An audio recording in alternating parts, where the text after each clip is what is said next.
Un connard m'a trompé, et ma meilleure amie m'a emmené boire un verre pour noyer mon chagrin. Le lendemain, elle m'a montré une vidéo d'anthologie. J'étais en train de serrer son frère dans mes bras, en marmonnant que je voulais ce beau gosse pour moi toute seule. J'étais saoule hier, et maintenant, la honte est monumentale. Il est où, ton frère ? Et je marmonnais, en essayant de me cacher sous la couette. Il est juste devant la porte. Fais-le partir, je te paie le petit déjeuner pendant une semaine. Et je répondis, en enfouissant à nouveau mon visage dans l'oreiller. La porte s'est ouverte, puis refermée. Des pas se sont rapprochés. Il est parti, sans vouloir être impoli, mais après ce que j'ai fait à ton frère. Je pensais que c'était elle qui revenait après avoir arrangé les choses. Je me suis retournée, mon ton complètement changé. Mais devant moi se tenait un homme magnifique, son peignoir ouvert sur son torse. Des clavicules parfaites, des cheveux noirs et humides. Une mâchoire carrée, des traits saisissants, des lèvres légèrement pincées, ce n'était autre que le frère de mon ami en chair et en os. Le même Canon auquel je m'étais accroché la nuit dernière. Félix. Honnêtement, je n'ai fait que prononcer son nom. Puis Félix a resserré son peignoir au niveau du col. Mince, mon visage est devenu rouge comme une pivoine en une seconde. Je venais de réaliser où mes yeux s'étaient égarés. Lève-toi pour manger, et après on doit parler de la nuit dernière. Félix est parti, et un sentiment de culpabilité m'a envahi. J'ai surpris Clara en train de jeter un coup d'œil depuis l'embrasure de la porte, mais Félix l'a tiré en arrière. J'ai lancé un oreiller, mais il n'a frappé que le vide. Quand personne ne regardait, j'ai tapé des poings sur le lit de frustration. Soudain, une main fine et propre a refermé la porte, si prévenant. Je ne pouvais plus l'éviter, alors je me suis préparée en 4e vitesse. Félix, j'étais complètement ivre hier, je suis vraiment désolée. C'est Clara qui a insisté pour qu'on aille boire. J'ai accusé mon amie sans scrupule. Clara m'a juste lancé un sourire malicieux. J'ai sursauté, puis Félix a demandé doucement, vraiment ivre, hein ? Tu te souviens de ce que tu as dit ou fait hier soir ? Je devrais m'en souvenir ?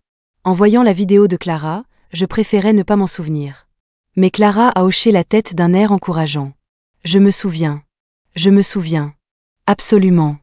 Et je affirmais avec fermeté, mais le sourire de Clara est devenu encore plus mystérieux. Alors, assieds-toi, ma petite amie chérie. Attends, quoi ? Félix, arrête de plaisanter. Ma main tremblait en touchant la chaise, mes jambes flageolaient. Ma meilleure amie m'a opportunément poussée vers Félix. Molly, tu as dit que tu te souvenais. Hier, tu as demandé à mon beau-frère d'être ton petit ami. J'ai senti une grande main me stabiliser sur la chaise. Je ne pouvais pas regarder Félix, juste Clara, avec incrédulité. Clara, arrête tes blagues. Elle a secoué la tête et a de nouveau sorti son téléphone. Zut! Le geste de Clara pour prendre son téléphone était plein de grâce. Pourtant, pour moi, c'était comme si elle brandissait un instrument de torture. Et moi, la pauvre idiote sur le point d'être exposée. Beau gosse. Beau gosse. Sois mon adorable petit copain, et... Ça, c'est mon pied, ça, c'est ma main, et toi, tu es mon amour. Cette rengaine tournait en boucle, je ne pouvais plus supporter de regarder. Mais mon ami a audacieusement tenu le téléphone juste devant moi. Je voulais m'enfuir, mais j'étais coincée. Dans la vidéo. Félix ne cherchait pas à s'échapper de mon étreinte, même si, au moins, nous n'étions plus dans la rue. Mais sur mon propre lit. Et Félix était coincé sous moi. Je faisais n'importe quoi, pendant que Clara filmait et riait à côté. Je n'arrivais pas à distinguer l'expression de Félix. Il avait probablement envie de me tuer. Félix, je suis vraiment désolée, je viens de rompre hier. C'est pour ça que... Mon visage était rempli de remords sincères. Une employée se doit de ne pas créer de problème. Après cette débâcle alcoolisée, j'étais de retour au travail comme si de rien n'était. Mais à peine assise, mon ex-petit ami, Ken, et sa nouvelle copine sont apparus. Ils semblaient surpris que je sois quand même venue travailler. La blague est pour eux, si je ne travaille pas, comment vais-je payer mon loyer ? Molly, ça va ? Je pensais que tu ne viendrais pas, vu que... a demandé Clara, la nouvelle copine, d'un air inquiet. Ce salaud de Ken ne s'est pas approché, il m'a juste lancé ce regard concerné et interrogateur. Oh, Molly ne veut pas que ça se sache, hein ? C'est compréhensible, tu viens de rompre avec Ken et tu as déjà trouvé un riche héritier. Je suis jalouse du succès de Molly. Le bureau est devenu silencieux. Je me suis adossée, les bras croisés, prête à voir le drame de Clara se dérouler. J'ai surpris l'expression contrariée de Ken du coin de l'œil. J'ai ricané, De quoi parlez-vous si tôt le matin? Clara ne s'attendait pas à ce que je reste si calme après ça. Pas un seul de mes collègues n'a osé piper mot. Molly, ne sois pas fâchée, je disais juste ça comme ça. Ken était un super parti, et maintenant ce copain riche. Clara avait l'air de s'apitoyer sur son sort, toute vexée. Alors que j'allais ouvrir la bouche, Ken est intervenu. Molly, pourquoi es-tu si agressive aujourd'hui?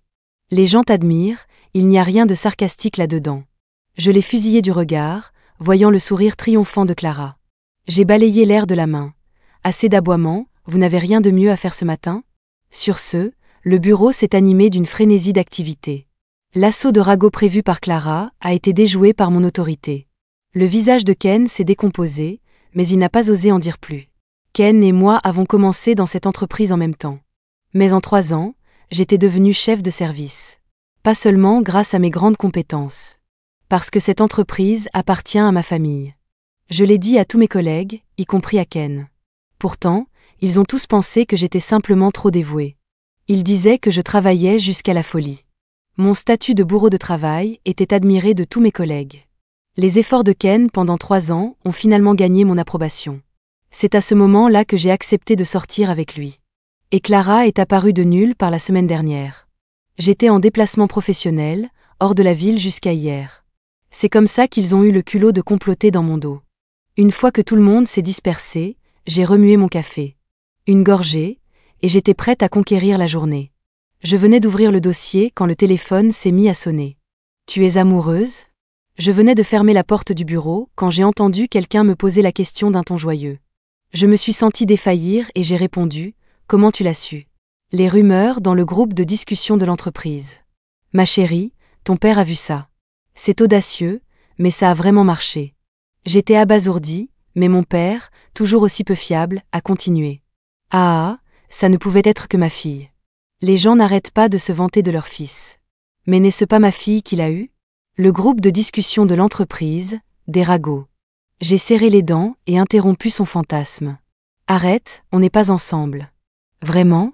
Si vous n'étiez pas ensemble, est-ce qu'il te prendrait dans ses bras comme ça? C'est un vrai porté de princesse. » Mon père, en mode commère, me montrait la vidéo enregistrée sur son téléphone. « Regarde ça, waouh, il a l'air assez mince mais il te soulève avec une facilité déconcertante. Et toi, tu gigotes dans tous les sens. C'est toi qui demandes toujours à monter sur mon dos à la maison, a-t-il taquiné. Si le bureau avait été plus occupé, je l'aurais probablement dénoncé sur le champ. Papa, reprends-toi. Félix est hors de ma portée. J'étais juste saoule hier, c'est tout. En regardant la vidéo du porté de princesse, ça avait l'air plutôt romantique tant que je gardais la bouche fermée. J'étais timidement perdue dans mes pensées quand mon père a rangé son téléphone et a demandé d'un air soupçonneux. « Tu peux même être saoule, toi ?» J'avais oublié ça. Quand je suis devenue majeure, mon père a testé ma tolérance à l'alcool. Finalement, je l'ai mis KO avec 2 bouteilles de spiritueux et d'innombrables bières.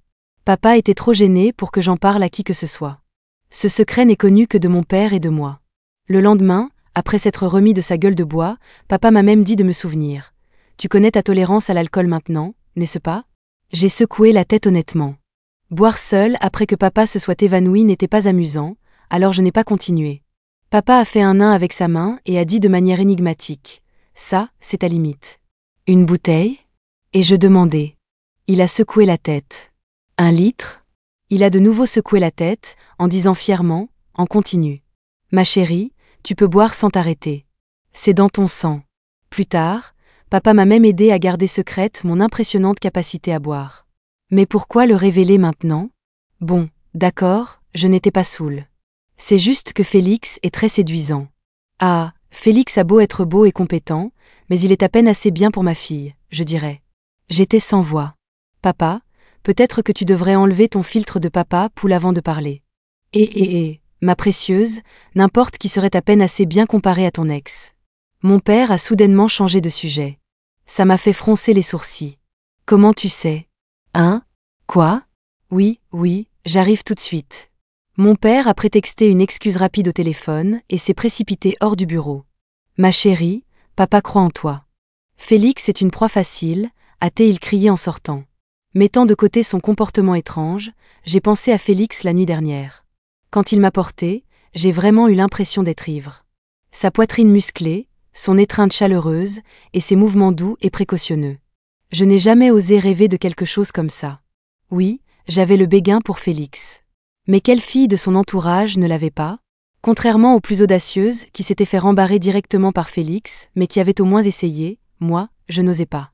Même ma meilleure amie, Clara, ne connaissait pas mes sentiments, j'avais peur que ça se termine avant même d'avoir commencé. De retour à mon bureau, c'était presque l'heure de partir. Molly, as-tu contrarié quelqu'un que Clara connaît? M'a interpellée Lisa, une collègue. J'ai secoué la tête. Pas que je sache. Regardant autour d'elle, Lisa a dit à voix basse. Juste après que les rumeurs sur toi ont éclaté, tu as été convoquée à l'étage de la direction pour te faire remonter les bretelles. Soupir. Clara est juste jalouse. On sait tous qu'elle et Ken fricotent ensemble. Ce n'est pas grave, Molly. Tu es forte, ces deux-là n'en valent pas la peine. Tout va bien, Lisa. J'étais en déplacement. Mais à qui Clara est-elle liée? Me suis-je soudain demandé, me souvenant du comportement étrange de mon père. Lisa a pincé les lèvres. Celui de l'étage de la direction. Ils ne nous ont pas laissé te prévenir non plus, ce qui est bizarre. Clara n'a l'air innocente et mignonne, qu'en apparence elle ne t'arrive pas à la cheville. Qu'est-ce que Ken a bien pu lui trouver? J'y ai réfléchi. Lisa, c'est l'assistant David qui a donné l'ordre? Oui, l'assistant David est le porte-parole du grand patron là-haut. J'ai hoché la tête. Merci, je ferai attention. Molly, sois prudente, mais ne t'inquiète pas. Je ne pense pas qu'il te veuille du mal. Lisa m'a rassurée, et je l'ai regardée partir, songeuse. L'assistant David leur a dit lui-même? Ça doit être un coup de papa. Alors que Lisa partait, j'ai vu Ken entraîner Clara dans la cage d'escalier. Pourquoi as-tu posté la vidéo dans le groupe de l'entreprise? Comment tout le monde va regarder Molly maintenant? C'était étonnamment Clara qui posait la question. Burke. Ken, j'ai continué à écouter, intriguée. Clara, arrête de faire semblant. C'est toi qui as envoyé ce message depuis mon téléphone, a dit Ken à voix basse. Oh, Ken, ne sois pas fâché. J'avais peur que tu aimes encore Molly. La fausse innocence de Clara m'a donné la chair de poule. Je suis avec toi maintenant. Arrête de te prendre la tête. D'accord, je comprends. Je me suis éloignée, dégoûtée. Une rupture? C'était de la pure tromperie. Et je n'arrivais pas à comprendre mon apparence et mes compétences n'étaient certainement pas inférieures à celles de Clara. Mais en sortant du travail et en voyant Clara entraîner nonchalamment Ken dans une voiture de luxe, j'ai eu un début de réponse. Une des raisons pour lesquelles les gens ne croient pas que l'entreprise appartient à ma famille est la suivante. Quelle héritière travaillerait aussi diligemment et s'habillerait aussi simplement que moi? Mais bon, j'ai perdu un pari avec mon père. Tout ce qu'il a fait, c'est me louer un appartement et me laisser me débrouiller seule. Maman l'a découvert quand je travaillais déjà. Apparemment, papa a refusé de me laisser rentrer à la maison, même sous la menace d'être privé de chambre par maman. Et ce pari était ridicule. Papa voulait que je me déclare à Félix.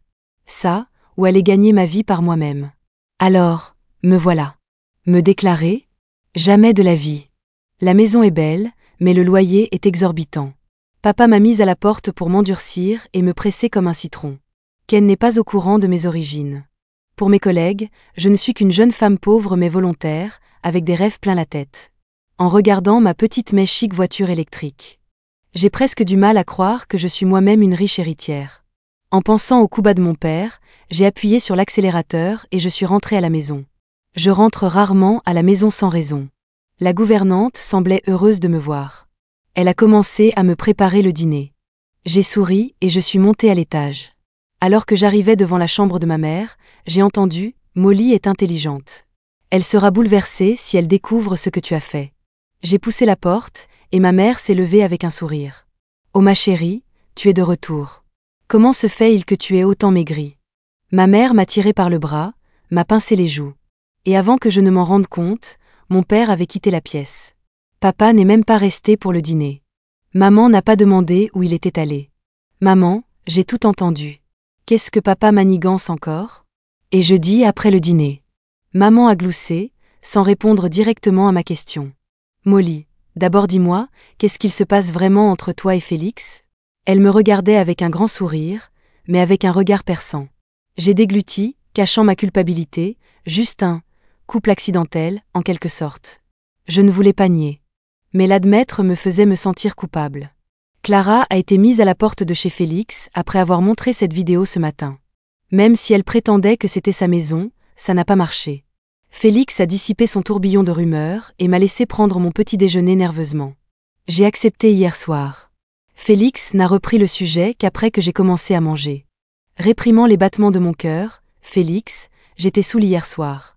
Je sais, mais tu te souviens de tout, n'est-ce pas? Tu penses à te défiler? Athée, il taquinait doucement, ses lèvres bougeant à peine, mais sa voix profonde m'a cloué sur place. J'ai secoué la tête impulsivement. Félix, tu as vraiment accepté? Ses yeux profonds ne reflétaient que mon apparence craintive, il a hoché la tête sérieusement. Je n'arrivais pas vraiment à comprendre mes sentiments avant de m'échapper de la maison de mon ami. Mon cœur s'est enfin calmé. Maintenant, revivre ce chaos grâce à ma mère me faisait rougir. Maman n'a pas insisté sur le sujet, mais semblait tout comprendre. Félix, je l'ai vu grandir. Molly, tu as bon goût même enfant, tu t'accrochais à Félix en l'appelant joli. Voyant ma confusion, maman a mystérieusement sorti un appareil photo. En quelques clics, j'ai entendu une voix d'enfant. Je ne comprenais pas les mots, mais ça a fait vibrer une corde sensible en moi. Maman s'est penchée pour me montrer. Ouah! C'est moi en couche culotte? Le petit Félix en costume minuscule, l'air très cool, pendant que je m'accrochais à lui. Mes mots bredouillés criaient « Jolie, jolie, ma, jolie ». De la bave coulait. De la bave sur son costume, pourtant le petit Félix ne me repoussait pas. Il s'est même penché pour essuyer ma bave. Félix était adorable. Enfant, quand il t'amadouait, tu étais super sage. Mais tu as oublié, en grandissant, tu as de plus en plus évité Félix, a soupiré ma mère, continuant. Je ne peux pas deviner tes pensées, je ne prendrai pas de décision pour toi. Molly, si tu l'aimes vraiment, je te soutiendrai. Je l'aime, mais Félix aime quelqu'un d'autre, et je dis, un peu déçu. Maman s'est arrêtée, hein? Qui t'a dit ça? Je l'ai vu dire à une fille qui lui avouait ses sentiments qu'il aimait quelqu'un d'excellent et de magnifique. Maman n'a pas répondu, et je n'ai pas remarqué sa confusion. Alors, qu'est-ce que papa a vraiment fait? Maman a gloussé et a rapidement verrouillé la pièce à l'étage sous mon regard perplexe. De retour au travail l'après-midi, je venais de sortir de ma voiture. Une voiture de luxe familière s'est arrêtée. La même que celle dans laquelle se trouvaient Clara et Ken. Molly, montons ensemble. Clara s'est approchée et a passé son bras sous le mien. Ken a essayé de l'arrêter, mais a échoué. Il y a un dicton qui dit qu'il ne faut pas frapper un visage souriant. Mais en regardant Clara, j'ai brutalement retiré mon bras. Ne t'approche pas trop. Je n'aime pas tes comédies. Clara s'est arrêtée, me regardant d'un air pitoyable. J'ai jeté un regard surpris, Ken ne pouvait pas voir son visage de dos. Sérieusement, pourquoi jouer la comédie avec moi? Je m'en fiche. Ken, ta copine est contrariée, tu ne devrais pas la réconforter? Et je dis. Après ça, Clara a eu l'air encore plus pitoyable. Quoi, la réconforter ne suffit pas. Devrait-il lui rouler une pelle? D'accord, je m'en vais. En pensant au jour où je suis rentrée de voyage d'affaires, c'était une scène assez torride. Ces deux-là dans le parking souterrain étaient dans leur propre monde. S'embrassant passionnément, comme si personne ne les regardait. La scène était intense, mais j'avais juste envie de vomir. Ken m'avait courtisée pendant plus de 2 ans, et nous n'étions ensemble que depuis 3 mois. Nous en étions à peine au stade de se tenir la main, mais Clara n'était là que depuis une semaine. C'est agaçant, je n'arrive pas à croire que j'ai raté les signes. Molly, de quoi tu parles? Je ne suis pas ce genre de personne. Clara continue de me coller. Ken est juste derrière moi aussi. Quel étrange trio nous formons, jusqu'à ce que nous voyions Félix à l'entrée de l'entreprise. Je m'arrête brusquement. Clara et Ken s'arrêtent aussi. Molly, ton riche petit ami, dit Clara d'un ton bizarre. Est-elle jalouse? Bien qu'elle ait semblé le dire en serrant les dents. J'ai failli me retourner pour m'enfuir, mais Clara m'a bloqué le passage. Molly, ton copain arrive. Félix me voit et commence à marcher dans ma direction. Molly, viens ici. Il faut que je te parle. Sa voix est séduisante, et je cède. J'ai à peine fait un pas que quelqu'un m'attrape le poignet. Mais Félix me tire alors dans ses bras. Avant que je puisse réagir, je vois la main levée de Ken. Molly, je te jure, ce n'était pas mon intention. Tu vas me croire? Je cligne des yeux, Ken a l'air d'avoir le cœur lourd. Mon poignet est serré fermement, et je pousse un cri de douleur. Félix me lâche immédiatement. Molly, il faut que je te parle. Allons-y. Mais Ken se précipite en avant. Molly, ce n'est pas vrai. Clara rit. Ken, Molly a un riche petit ami. Avec quoi peux-tu rivaliser? Surprise, je regarde Félix et m'arrête. Ken, je suis désolée. Je ne t'ai jamais aimé. Tout le monde est stupéfait. Je continue. Tu étais chaleureux et doux, et j'ai cru que mon indifférence signifiait que je t'aimais. Mais en vous voyant vous embrasser, je n'étais pas triste. Je réalise maintenant que je ne t'ai jamais aimé. Désolée. Ken recule, incrédule. Pas possible, ça ne peut pas être vrai. Ken, tu ne comprends pas? Molly ne t'a jamais aimé. Dit Clara avec excitation. Elle semble ravie, peut-être parce que j'ai complètement coupé les ponts avec Ken. Je suppose que Clara aime Ken. Je fais un signe de tête désolé à Ken. Félix ne perd pas de temps, il commence à m'entraîner. Ken continue de répéter, ce n'est pas vrai, Molly, tu m'aimais au moins un peu. Je ne réponds pas, faisant semblant de ne pas entendre en m'éloignant. C'est toi qui as amené Clara, Félix? Félix m'entraîne au loin, nous éloignant d'eux. Une fois hors de vue, je lui pose la question. L'expression de Félix change, mais il hoche la tête quand même. Pourquoi? Je ne comprends pas. Parce que je t'aime. Mais ce n'est pas tout ce qui est surprenant. Je t'ai toujours aimé. Félix me regarde intensément, du même regard qu'il avait quand il me tenait dans ses bras la nuit dernière, après que j'ai trop bu. J'étais trop timide pour y penser à ce moment-là. Maintenant, je détourne le regard, remarquant que ses oreilles rougissent. Mais tu as dit que tu aimais les filles belles et brillantes, et à l'époque, j'étais en surpoids et mauvaise à l'école. Je me sens un peu lésée en me souvenant des paroles de Félix à l'époque. Il avait une fille qu'il aimait, et elle était belle et talentueuse, un double coup dur. À l'époque, j'avais encore des joues de bébé, j'adorais grignoter et j'étais paresseuse. Ma famille était indulgente avec moi. Je m'amusais, mais mes notes et mon poids allaient dans des directions opposées. Après ce que Félix a dit, j'ai arrêté de grignoter. Je me suis mise à étudier sérieusement. C'était une sorte de motivation. Mais après ça, chaque fois que je voyais Félix, je l'évitais. Si je ne pouvais pas l'éviter, je disais un rapide bonjour et je filais. Quand est-ce que tu n'as pas été brillante ou belle? Félix me regarde avec une perplexité sincère. Je me perds dans son regard bienveillant, incapable de retenir un sourire à travers mes larmes. C'est donc pour ça que tu m'as évité. Tu as entendu ça. Félix a l'air plein de remords. Je t'ai acheté des goûters et aidé avec tes devoirs. Clara n'a rien eu de tout ça, et pourtant tu doutes de toi. Soupir. Je souffle, mais ce n'est pas une raison pour que tu mettes Clara entre Ken et moi. Mentionner Clara met Félix mal à l'aise, comme s'il ne voulait pas parler d'elle. Clara a fait ça toute seule. Je n'ai rien planifié, admet Félix innocemment. J'ai juste convaincu tes parents de me soutenir. Pas étonnant que mes parents m'aient poussé vers Félix aujourd'hui. Est-ce que Clara t'aidait? Je demande. Félix hoche la tête. Pourquoi n'as-tu pas été direct? PFF. Toi alors? Félix glousse, m'ébouriffant les cheveux, c'est ma faute. Je ne voulais pas t'effrayer. Mais ensuite tu es parti à l'étranger, et on ne s'est pas parlé pendant des années. À ces mots, mes yeux s'embuent de larmes. Ce sont ces paroles qui m'ont fait mal comprendre. Je pensais que j'avais de trop mauvaises notes, alors je suis partie étudier à l'étranger. En voyant mes larmes, Félix me réconforte rapidement. Ne sois pas triste. Toutes ces années, je suis venue te voir à chaque vacances à l'étranger. Tu penses qu'il y avait autant de travail? Je m'arrête, le réconfort de Félix est efficace. Mes yeux continuent de pleurer de manière incontrôlable. Félix panique complètement. Ne pleure pas, ma chérie. Si ton père voit ça, il va certainement me chercher des noises. Je n'y peux rien. Quand je t'ai vu à l'étranger, je voulais te le dire, mais je n'ai pas osé.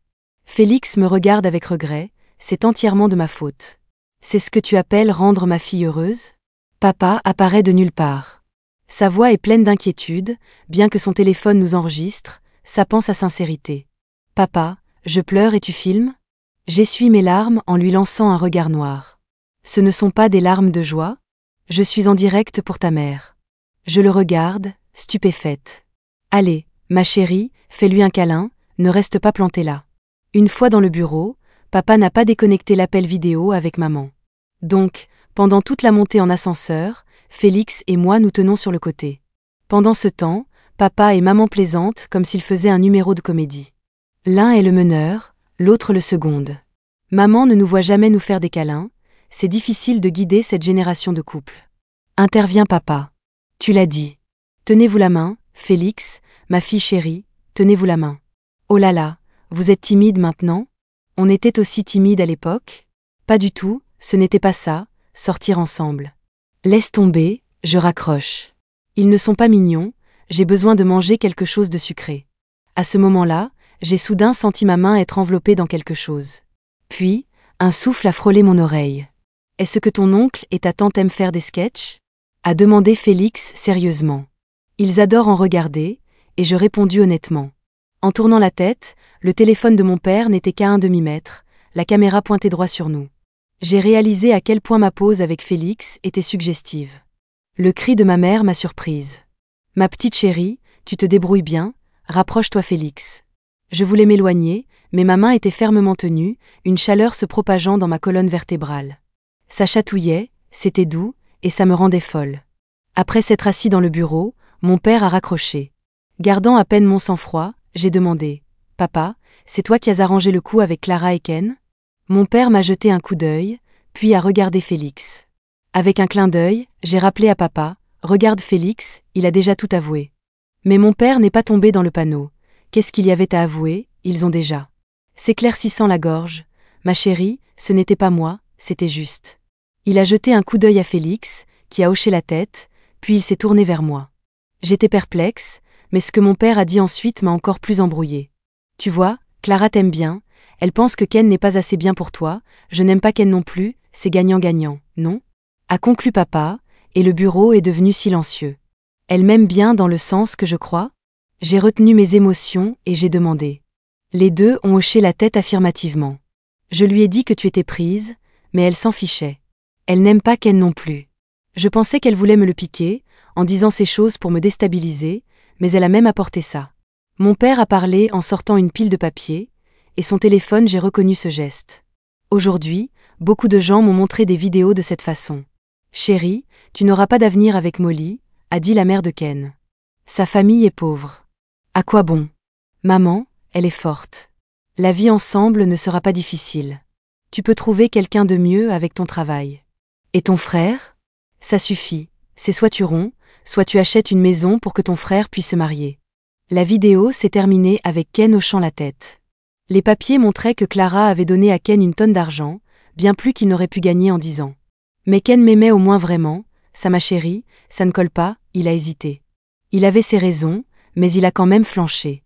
Je suis restée silencieuse, incapable de discuter. Tout se résumait au fait qu'il était piégé par la réalité et que moi, je restais fidèle à mon cœur.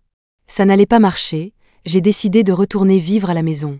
Déménager n'est pas un problème, mais les rumeurs sur moi et Félix se sont répandues soudainement.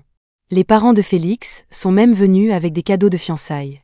Réalisant qu'ils discutaient de date, j'ai attrapé mon amie filmeuse. « Clara, tu n'as rien à dire ?»« Hein? Quoi ? Mon frère m'a tout dit. » A souri Clara innocemment. « Ne fais pas l'innocente, tu avais un faible pour mon frère et tu ne me l'as pas dit. » Je me suis raidie. « Qu'est-ce que tu aurais pu faire si je te l'avais dit, à part filmer comme d'habitude ?» A gloussé Clara malicieusement, me faisant frissonner. Comme prévu, Clara a de nouveau tripoté son téléphone. « Arrête, je ne regarde pas. » Vraiment? Même pas la confession de Félix ivre? Quoi? Où ça? J'ai arraché le téléphone. Félix ivre, les yeux rouges, regardant vers le bas. Clara a essayé de lui prendre sa bouteille, mais il a esquivé. Juste Clara continuait de filmer. Frangin, Molly est juste avec quelqu'un d'autre, il pourrait rompre. Me retenant de confronter Clara, savait-elle que Félix m'aimait depuis le début? Pourquoi ne pas me le dire? La vidéo continuait, je ne pouvais pas supporter de lever les yeux. Chut, ne dis pas ça. Elle va pleurer après une rupture. A murmuré Félix. Clara, pourquoi a-t-elle si mauvais goût, suis-je pire que ce type? Regarde mes jambes. Regarde mes abdos. La caméra a sursauté, et je n'ai attrapé qu'un aperçu de ses abdos. Un peu décevant. Mais ce n'est pas le sujet. Félix, d'habitude impassible et travailleur, avec les yeux larmoyants, c'était quelque chose. Des larmes coulaient. La caméra s'est de nouveau concentrée sur lui. J'espère que ma chérie trouvera le bonheur. Clara, fais attention, si on lui fait du tort, dis-le-moi. Qui d'autre a fini par être lésé, sinon moi? Pourquoi tu pleures? Tu n'es pas contente. Clara a maladroitement repris son téléphone, attrapant un mouchoir. Clara, tu n'as pas de cœur. Pourquoi ne pas me dire plutôt que Félix m'aimait? Et je marmonnais pour moi-même. Clara a crié, se sentant lésée, Molly, réfléchis un peu. Tu te souviens quand mon frère t'aidait avec tes devoirs et pas moi? T'apportait des goûters et te prêtait de l'argent? Et quand il te réconfortait enfant et pas moi? Je n'ai même pas parlé du fait que tu me voles mon frère. Je me suis arrêtée, pensant qu'elle avait peut-être raison. Clara a essuyé son téléphone, puis m'a tendu un mouchoir. D'accord, arrête de pleurer maintenant. Si mon frère voit ça, il va encore me gronder. Le réconfort de Clara semblait peu sincère. Mais elle était douce et prudente en essuyant mes larmes. Clara a 1 an de plus que moi. Quand Félix me réconfortait enfant, elle était là aussi, assez animée à ce sujet. Je m'étais habituée à leur traitement de faveur. Et eux s'étaient habitués à me porter une attention particulière, aussi. Qu'est-ce que je rate ici ? La voix de Félix a retenti. Clara s'est figée une seconde, puis a filé hors de la pièce. Félix a vu mes yeux rouges et a demandé : « Est-ce que Clara t'a contrarié ? » Pas du tout, grand frère. C'était toi. Et je clarifiais. Entendant Félix prendre mon parti, Clara a crié fort. Pleine de défis, et Félix s'est soudainement tendu aussi. Molly, ma chérie, j'ai été stupide de te rendre triste. Ça ne se reproduira plus. Félix a essayé de me réconforter, mais plus il parlait, plus mes larmes coulaient. Non, ce n'est pas ça. C'est de ma faute si j'ai été bête, de t'avoir fait pleurer. Je me suis jetée dans les bras de Félix, le sentant se raidir. Mes bras se sont instinctivement resserrés autour de sa taille. Il est vraiment, solide. Oh, mon Dieu. Il est juste vraiment bien bâti. J'ai essayé de ne pas me concentrer sur ses abdos. Mais ouah, les abdos de mon frère sont fermes. Puis les bras puissants de Félix m'ont enveloppé fermement. Je me suis figée aussi, incapable de penser à autre chose. Ma chérie, ce n'est pas de ta faute. Arrête de pleurer, ça me brise le cœur. Sa grande main s'est posée sur ma taille, me stabilisant. Félix a doucement essuyé mes larmes. Progressivement et doucement. Son beau visage s'est agrandi devant moi, devenant soudainement écrasant. Dans le mélange de nos souffles. Ma vision est devenue noire. Félix a couvert mes yeux, chuchotant : « Ferme les yeux, ma chérie. » Puis, il ne restait plus que l'échange chaleureux et doux. Commençant doucement, puis les cœurs s'emballant alors que l'air se raréfiait. Faiblement. Pourquoi ai-je entendu les chuchotements complices de mon ami foldingue ? Dors, dors. Était-ce aussi la voix de ma mère ? Ils se sont embrassés. Mon Dieu, c'est trop beau, ma fille. Le mois prochain. Même un jour de plus m'empêche de tenir mes petits-enfants. D'accord. Et, arrête de profiter de ma fille. Quoi ? Chérie, pourquoi tu me tords le bras ? Il nous pique notre petit chou. N'importe quoi. Change de sujet. Allez, mon oncle, c'est clairement une de ces romances d'ado, douce et mutuelle, tout droit sortie d'une série.